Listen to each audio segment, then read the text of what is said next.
Hello people, welcome to my new video. So today we are going to discuss differentiation.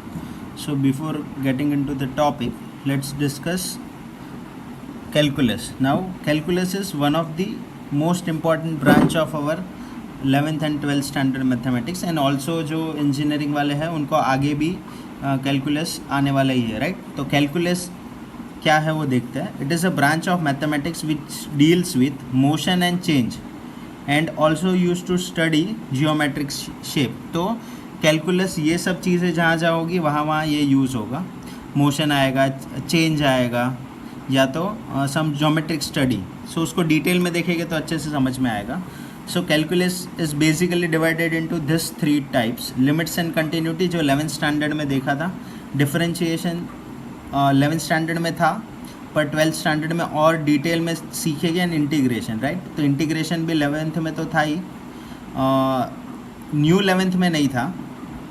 Old 11th में integration हुआ करता था. तो ये जो है 12th मेरा बेसिकली मोस्टली हर एक चैप्टर मैथ्स 2 का इसके ऊपर ही डिपेंडेंट होगा, differentiation and integration. And in fact जो अपना इंजीनियरिंग वाले हो गए उनको हर एक 4 सेमेस्टर या तो 5 सेमेस्टर तक मैथ्स होता है कुछ ब्रांच को. तो सब में डिफरेंशिएशन इंटीग्रेशन आना ही चाहिए अपने को, उसके बिना तो होगा ही नहीं, क्योंकि हर एक सम में ऑलमोस्ट डिफरेंशिएशन इंटीग्रेशन यूज़ होगा ही. तो जितना अच्छे से आया उतना बेस्ट है, ठीक है. नाउ अभी कैलकुलस इन्वेंट किसने किया? तो basically there were 2 mathematician, Newton and Leibniz. Newton ने कैलकुलस को प्रैक्टिकल अप्रोच से डील किया था, एंड लेबिनिज ने उसको सीक्वेंस ऑफ नंबर से डील किया था. तो एट द एंड तो न्यूटन का जो भी अप्रोच है वही एक्सेप्ट किया है वर्ल्ड वाइड. तो अपन न्यूटन के अप्रोच से ही कैलकुलस देखने वाले, राइट? ना उसने जो डेफिनेशन दिया था न्यूटन ने डिफरेंशिएशन का, ये था लिमिट्स एंड कंटिन्यूटी. अपन ने देख लिया 11th स्टैंडर्ड में. तो differentiation is nothing but slope of a tangent to a curve at a particular point. वो अपन डिटेल में देखेंगे कि व्हाट इज़ डिफरेंशिएशन. तो उसने लेमैन डेफिनेशन में बोल सकता हूँ डिफरेंशिएशन का कि slope of a tangent to a curve at a particular point. मतलब कोई भी कर्व के एक पर्टिकुलर पॉइंट पे मेरे को लेट से उधर मैं टेंजेंट बनाता हूँ, ये मैं सर्कल बनाता हूँ, तो इसके ऊपर कितने टेंजेंट पॉसिबल है? Obviously infinite. पर कोई भी एक स्पेसिफिक पॉइंट पे एक ही टेंजेंट बनेगा, राइट?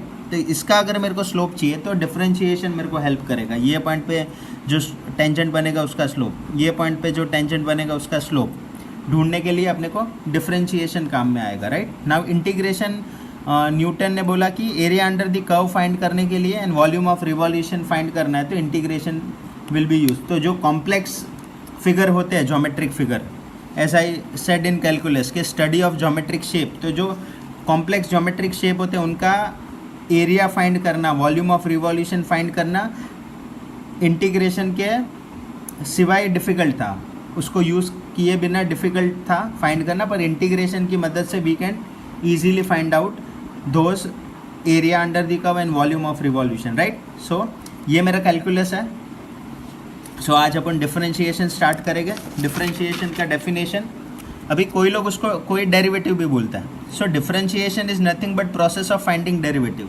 तो जो प्रोसेस अपन यूज़ करेंगे टू फाइंड अ डेरिवेटिव, वो पूरे को डिफरेंशिएशन बोला जाता है. तो differentiation, derivative one and the same thing बोल सकते हैं. अभी डेफिनेशन देखो, डिफरेंशिएशन का डेफिनेशन क्या है? बहुत सिंपल है. सिंपल वर्ड्स में मैंने लिखा है, rate of change of one quantity with respect to another quantity. Rate of change of one quantity with respect to the another quantity at specific instant, ठीक है? मतलब लेट से मैं एक एग्जांपल देता हूँ. लेट से मैं ये एक इक्वेशन लेता हूँ, y is equal to 3x + 9. अभी rate of change of one quantity, अभी देखो ना, as x changes y changes. मैं बोल सकता हूँ y is dependent on x. अगर x में 1 लिखूँगा for x equal to 1, so y is equal to क्या मिलेगा? 3 1 ज़ा 3, 9 + 3 12 मिलेगा. Let's say for x equal to 2, x में 2 लेता हूँ तो y क्या होगा? 3 × 2 + 9, 3 2 ज़ा 6, 9 + 6 15.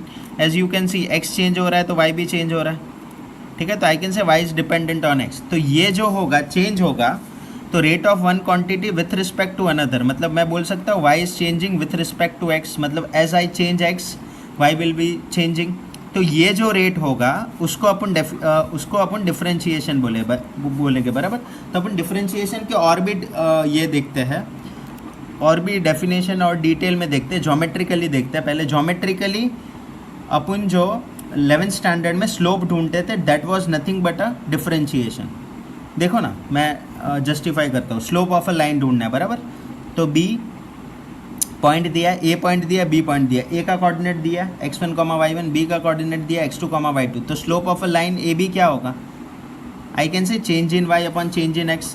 या तो अपन ये डेफिनेशन से बहुत यूज टू है स्लोप का, y2 minus y1 upon x2 minus x1। ठीक है, तो ये वही है ना, change in y upon change in x, मतलब y2 minus y1 upon x2 minus x1। कोई y1 minus y2 x1 upon x1 minus x2 बोलेगा तो भी सेम है। तो दिस इज नथिंग बट मेरा डेरिवेटिव। इसको मैं बोल सकता हूँ डेरिवेटिव, जो न्यूमरेटर होता है उसका डेरिवेटिव बोलता है। डेरिवेटिव ऑफ y, मतलब न्यूमरेटर को किसके रिस्पेक्ट में मैं देख रहा हूँ, with respect to x। WRT मतलब इसका short form, with respect to का शॉर्ट फॉर्म। तो this is nothing but a slope, this is nothing but a slope in a straight line, and यही मेरा क्या है अभी, डेरिवेटिव है। तो इसको ही अपन डेरिवेटिव बोलते हैं। देखो और एक एस्पेक्ट देखते हैं, slope of a tangent to a curve at a particular point. वो आगे अपन ने देखा, ये एक मैंने क्या बनाया, एक तो कोई रैंडम कर्व है, तो एक ए पॉइंट मैंने लिया है, तो उसके ऊपर मैंने एक टेंजेंट बनाया, राइट। इधर तो इनफाइनाइट नंबर ऑफ टेंजेंट बन सकता है। तो कोई भी एक स्पेसिफिक पॉइंट ले लिया, ए पर्टिकुलर पॉइंट लिया, तो उसके ऊपर जो टेंजेंट बनेगा, मतलब जो मैंने ये ब्लू लाइन से मार्क किया है, उसका मेरे को स्लोप चाहिए, तो डेरिवेटिव विल बी यूजफुल। ठीक है, तो derivative in other sense is nothing but a slope of a tangent to a curve at a particular point. तो आई कैन से इसका जो ये होगा, ये टेंजेंट का जो स्लोप होगा, that will be nothing but a derivative.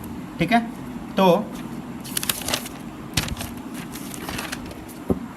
Derivative of y equal to f of x at a point A, मतलब मेरा ये क्या था, कर्व क्या था, y equal to f of x था, तो उसका जो डेरिवेटिव होगा दैट विल बी, मतलब उसका डेरिवेटिव ढूंढेगा अपन, कैसे ढूंढेंगे वो अपन देखेंगे। Derivative of y equal to f of x, मतलब ये मेरा क्या है, ये मेरा कर्व है, उसका डेरिवेटिव एट पॉइंट ए, उसका जो डेरिवेटिव लेंगे उसके डेरिवेटिव में x एंड y आएगा, तो उधर मैं ए पॉइंट का कोऑर्डिनेट पुट करूँगा। ए ऑब्वियसली ए पॉइंट है तो उसका कोऑर्डिनेट होगा x, y, वैसा कुछ, तो 2, 3, 1, 2 कुछ भी हो सकता है। That is nothing but slope of a tangent at point A on the curve, मतलब ये जो मैंने टेंजेंट ड्रॉ किया है उसका स्लोप इज नथिंग बट ये फंक्शन का डेरिवेटिव, एंड वो डेरिवेटिव में मेरे को ए के कोऑर्डिनेट रखूँगा, तो इसका स्लोप और इसका डेरिवेटिव इक्वल आएगा। तो वो अपन देखेंगे, ठीक है। नाउ ये अपन ने ज्योमेट्रिकली देखा, तो ज्योमेट्रिकली अपने को समझा कि slope of a line is nothing but a derivative, slope of a line is nothing but a derivative. ठीक है, नाउ फिजिकली, अभी फिजिक्स में भी अपन यूज़ करते हैं, अपन फिजिक्स में भी डेरिवेटिव यूज़ करते हैं। तो देखो सिंपल एग्जांपल ले रहा हूँ मैं, velocity is change in displacement with respect to time. तो चेंज अपॉन चेंज, मतलब चेंज इन वेलोसिटी, अपन डेफिनेशन क्या लिखता है, v is equal to D S by D T लिखता है, change in displacement upon change in time. तो this is nothing but a derivative. इसको रीड करना है तो ऐसे रीड करते हैं कि डेरिवेटिव ऑफ डिस्प्लेसमेंट मतलब change in displacement upon change in time, उसको रीड कर सकते हैं कि derivative of displacement with respect to time, मतलब न्यूमरेटर अपन किसका, इसको D S by D T read करता है, एंड डेरिवेटिव के टर्म्स में इसको रीड कर सकते हैं कि derivative of displacement with respect to time, मतलब D S by D T is nothing but a derivative. तो D S by D T को वेलोसिटी बोलते हैं, इसको D S by D T is nothing but a change in S upon change in time, तो that is nothing but a derivative. ठीक है, तो change upon change होगा तो उसको मैं डेरिवेटिव बोलता हूँ। Same acceleration is change in velocity with respect to time, तो इसको अपन ऐसे भी लिख सकते हैं, A is equal to D V by D T. तो rate of change of, definition क्या था, rate of change of velocity with respect to time is nothing but a acceleration. तो डेरिवेटिव, ये भी एक डेरिवेटिव है, D V by D T, इसको read करेंगे derivative of velocity with respect to time. तो ये सब चीज़ें जो अपन पढ़ते थे they were derivative only, derivative ही था पर अपने को पता नहीं था, राइट। तो अपना डेरिवेटिव मैंने ज्योमेट्रिकली भी बताया एंड फिजिकली भी बताया। फिजिक्स में जो जहाँ जहाँ रेट आएगा वहाँ वहाँ मैं डेरिवेटिव फिट कर सकता हूँ। यहाँ भी रेट आया, rate of change of displacement with respect to time, वो डेरिवेटिव है, मतलब ये क्वांटिटी डेरिवेटिव है। वी मैं बोल सकता हूँ डेरिवेटिव लेने से आर। एक्सेलरेशन वो क्या है, rate of change of velocity with respect to time, मतलब वेलोसिटी का डेरिवेटिव लेने से अपने को एक्सेलरेशन मिलता है। इधर मैं बोल सकता हूँ कि डिस्प्लेसमेंट का डेरिवेटिव लेने से विथ रिस्पेक्ट टू टाइम मेरे को वेलोसिटी मिलता है। तो वो अपने को सब कुछ चीज़ें पता ही थी, ठीक है। नाउ अभी नोटेशन, अभी डिनोट कैसे करेंगे, ये मैंने एक सिंपल एग्जांपल दिया है कि कोई भी चीज़ है, डेरिवेटिव मशीन है। लेट्स से मेरे को y का डेरिवेटिव लेना है, तो मैं उसको डेरिवेटिव मशीन में इनपुट में डालूंगा तो मेरे को आंसर मिलेगा